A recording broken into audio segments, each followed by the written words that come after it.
Alhamdulillah, kami mewakili atas nama Pondok Al Khairat mengucapkan beribu-ribu terima kasih atas kemuliaan yang diberikan kepada kami dengan datangnya majelis khatmil Quran yang dipimpin para cucu Nabi Muhammad SAW, dikawal oleh para pewaris Nabi dan para pecinta-pecinta Nabi Muhammad SAW.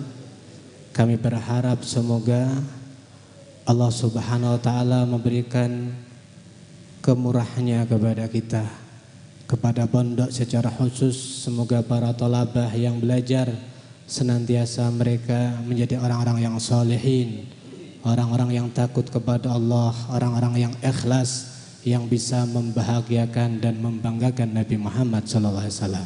Amin Allahumma amin. Hadirin wal hadirat yang dirahmati Allah Subhanahu wa Ta'ala, sedikit kami membahas tentang puasa. Kalau kita lihat syariat Islam itu tidak didirikan kecuali manfaat kepada kita secara zahiriyah ataupun batiniyah, dunyawiyah, lebih-lebih ukhrawiyah.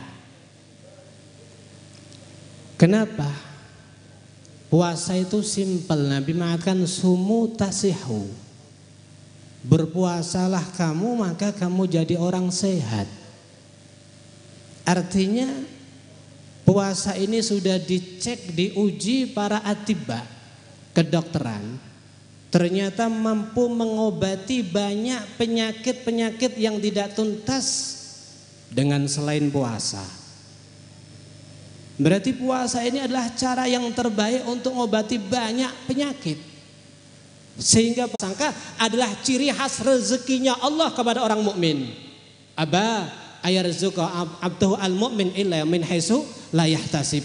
Allah seakan-akan enggan kasih rezeki hamba pilihan, hamba mukmin kecuali dari arah yang tidak disangka-sangka.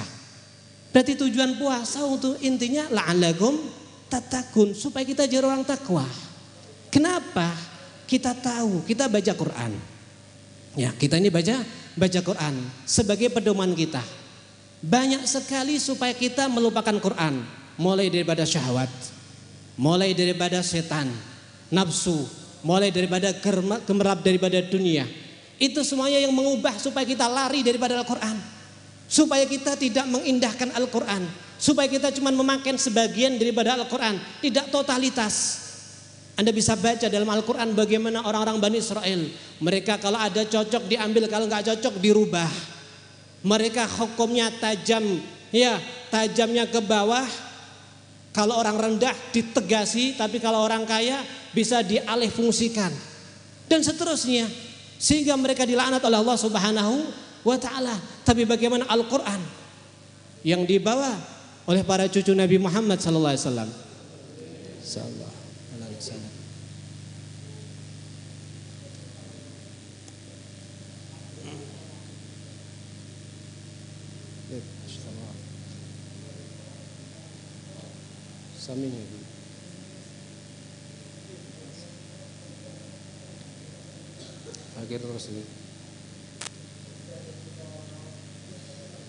Hadirin dirahmati Allah Subhanahu wa Ta'ala. Jadi banyak yang membuat supaya kita itu lari daripada Al-Quran. Ya itu tadi setan, nafsu. Ya, akan tetapi dengan puasa nafsu menjadi lemah. Ya, dengan puasa nafsu menjadi lemah. Dengan puasa setan masuk ke kita menjadi sempit. Inna syaitan yajri libni Adam majrodam. Setan itu masuk ke badan kita melalui aliran-aliran darah. Kata Nabi, fadhayiku majariyahu bilju au kama qala. Kalau kamu kepengen setan supaya tidak leluasa menguasai kamu dan mengendalikan kepada kamu, maka perhempit jalan masuk kepada diri kamu. Bagaimana? Bilju dengan lapar. Ini puasa. Jadi kalau kita sering lapar, insya Allah setannya kecil. Sampai dikatakan dalam kitab Ihya Ulumuddin itu, kami dulu masuk ke orang soleh ini, setan ini gedenya sak unta. Tapi suwi-suwi mergo ditekan, sak manuk emprit. Wong soleh. Makanya orang-orang yang takwa hidupnya bahagia dunia akhirat. Tapi kalau orang-orang yang tidak takwa, nggak pernah puasa, misalkan selalu nuruti syahwatnya, nurutin nafsunya, dikuasai daripada setan, hidupnya ya amburadul sudah. Arogan nanti. Jadinya gigit sana, gigit sini, teror sana, teror sini. Kalau salah bawa dukun kalah, kalau kalah nyantet dan seterusnya. Ini karena nggak ada, dikendalikan sama siapa? Sama setan. Oleh karena dari itu Masya Allah lapar nih kalau puasa pasti yang ada, kalau namanya puasa pasti ada yang namanya apa? Lapar. Lapar itu tujuan utama. Kenapa? Karena dengan lapar Anda setiap saatnya mengetuk pintu surga Allah Subhanahu wa taala.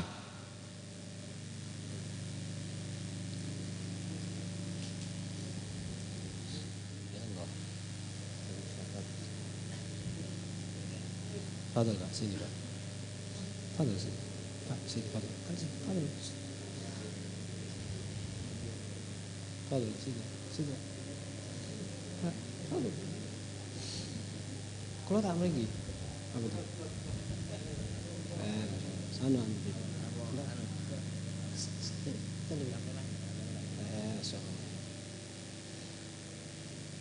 Afan, jadi dengan lapar itu Anda setiap saatnya ngetuk surga Allah Subhanahu wa taala. Makanya sing digoleki poso iki ana krasa luwine. Ngoten nggih?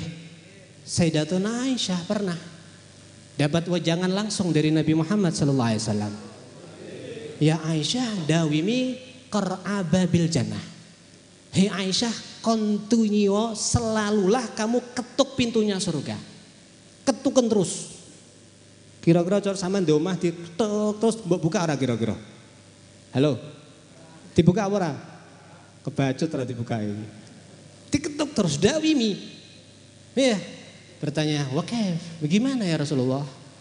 Maka cara mengetuk pintu surga bilju dengan lapar. Makanya kalau orang sering puasa setiap saatnya dia telah mengetuk pintu surga Allah Subhanahu wa taala. Masya Allah, alhasil kalau kita bicara fadilah puasa luar biasa sekali. Ya, semoga ketika kita lapar kita menikmati insyaallah. Karena itu sebagai cara untuk mengetuk pintu surga Allah Subhanahu wa taala.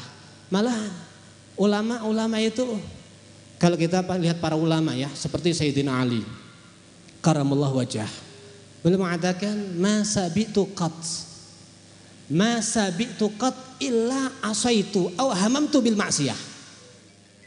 Saya itu enggak pernah kenyang sama sekali kecuali dari kenyang mendorong saya maksiat. Atau minimal kalau kenyang ada himmah kuat untuk maksiat. Jadi kalau lihat mereka para ulama-ulama kita, para salaf, mereka sering lapar. Malah diantara mereka kadang-kadang kalau di rumahnya enggak ada apa-apa, kelaparan langsung menangis. Ditanya, "Kenapa Anda menangis? Anda gak terima kepada Allah?" "Bukan, saya menangis alhamdulillah ahlan wa sahlan bi syi'aris sholihin." Saya telah masuk kepada syiarnya orang-orang soleh, selalu lapar dan lapar. Jadi lapar itu yakin ada gak jalur lapar terus lho nggih. Poso mesti enek sing jenenge luwe. Luwe kuwi lho ngetuk surga terus. Rodok modho titik karo wong soleh. Ngoten nggih. Mugi-mugi mawon ya kita bisa menikmati lapar niki. Apa meneh sampean kula lek lapar nyang pasar roh warung selambuan ngoten nggih. Ngaten napa mboten? Tambah kerucuk-kerucuk niki. Sabar mawon. Bibir kering, tenggorokan kering, nanti jadi nur di hari kiamat Allah Subhanahu wa taala. Pun alhamdulillah wis mugi-mugi kita bisa menikmati puasa. Amin Allahumma. Kemudian hadirin wal hadirat dirahmati Allah Subhanahu sedikit alhamdulillah. Kita ngambil berkah daripada guru kami Abah Habib Mustafa. Di pondok sini tarawihnya pakai Al-Quran sudah beberapa tahun alhamdulillah. Ketika kita baca ayat banyak cerita-cerita bagaimana orang zaman dulu itu Intinya ketika mereka dilaknat sebagainya karena mereka tidak lagi mengindahkan perintahnya Allah. Apakah perintah daripada kitab Injil, Taurat, Zabur dan sebagainya. Kenapa? Ya karena nafsu dan sebagainya. Akan tetapi alhamdulillah kita tidak duduk di majelis ini kecuali untuk mengagungkan Al-Quran. Untuk bagaimana di antara kita menumbuhkan ya apa kita bisa patuh dengan Al-Quran. Lebih-lebih majelis ini dipimpin oleh para cucu Nabi Muhammad SAW. Yang disebutkan banyak dalam hadis yang mereka tidak akan pernah pisah daripada Al-Quran. Oleh karenanya satu kenikmatan, ya kita bisa hadir majelis seperti ini. Semoga senantiasa majelis yang seperti ini diabadikan oleh Allah Subhanahu Wa Taala, dikekalkan oleh Allah Subhanahu Wa Taala.